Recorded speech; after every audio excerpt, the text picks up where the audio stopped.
Monsieur le conseiller exécutif, également président de l'Agence de l'urbanisme et de l'énergie, le rapport que vous venez de nous présenter est loin d'être anodin. Loin d'être anodin, car cela fait des décennies que les nationalistes dénoncent cette spéculation foncière dont la Corse est l'objet. Et aujourd'hui, grâce à cette enquête que j'avais d'ailleurs découverte en ma qualité de membre administrateur de l'agence et que nous avons débattu de cette enquête avant en conseil d'administration, donc cette enquête sérieuse, aujourd'hui, nous permet d'objectiver ce que depuis bien longtemps nous combattons.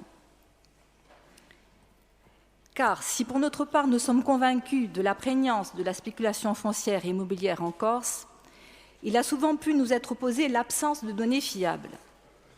C'est chose faite à présent, même si, comme vous le dites, il est nécessaire de préciser les données et de continuer à creuser, comme justement vient de le lire Madame Giuseppe, et je rejoins aussi les interrogations des conseillers. Il faudra continuer à travailler là-dessus, mais je crois que l'essentiel est là. Alors non, la spéculation foncière et immobilière n'est pas un fantasme, c'est pas un fantasme, et la lutte contre la spéculation relève de l'intérêt collectif et doit tous nous intéresser, peu importe la famille politique à laquelle on adhère.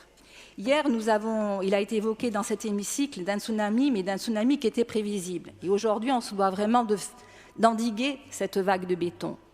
Mais je sais aussi que l'adage populaire qui dit « quand le bâtiment va, tout va », et Dieu sait si je l'ai entendu, a aussi un sens. Et que nous devrions être heureux aujourd'hui de voir des grues à l'horizon. Évidemment, la construction, c'est une économie importante, ne serait-ce que pour tous les corps de métier qui l'entourent.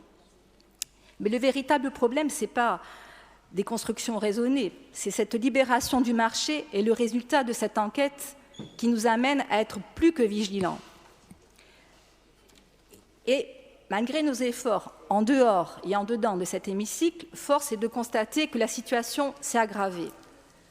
Alors que l'intérieur se vide, nos côtes font l'objet d'une spéculation immobilière indéniable. La jeunesse, nous avons beaucoup évoqué ce sujet hier et ce matin. Eh bien oui, nos jeunes n'ont plus les moyens de s'installer à proximité des grands bassins de vie et de travail.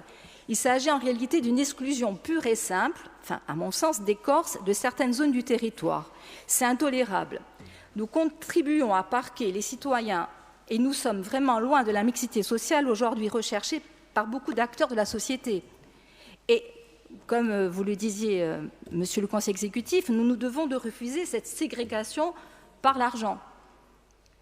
Donc votre rapport est éloquent et je ne souhaite pas revenir d'une manière exhaustive sur tous les contenus, mais je citerai quand même quelques points. Bon, le pourcentage que tout le monde retient, évidemment, c'est cette augmentation du prix du terrain au mètre carré de plus de 138% en près de 10 ans, une concentration de près de 80% du marché sur environ 10% des communes, des prix de vente sur le littoral plus de 4 fois supérieurs à ceux de l'intérieur, ce qui creuse les disparités, 4 grands bassins de vie globalement inaccessibles aux jeunes ménages insulaires, et un revenu par habitant qui stagne alors que le marché immobilier explose.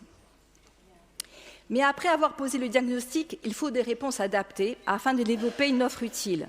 Le sujet n'est pas nouveau et de nombreux travaux ont déjà été menés. On pense notamment au statut de résident voté il n'y a pas si longtemps par notre Assemblée. Mais des questions. Aujourd'hui, peut-on construire autrement? Faut-il repenser l'urbain et accroître son parc immobilier?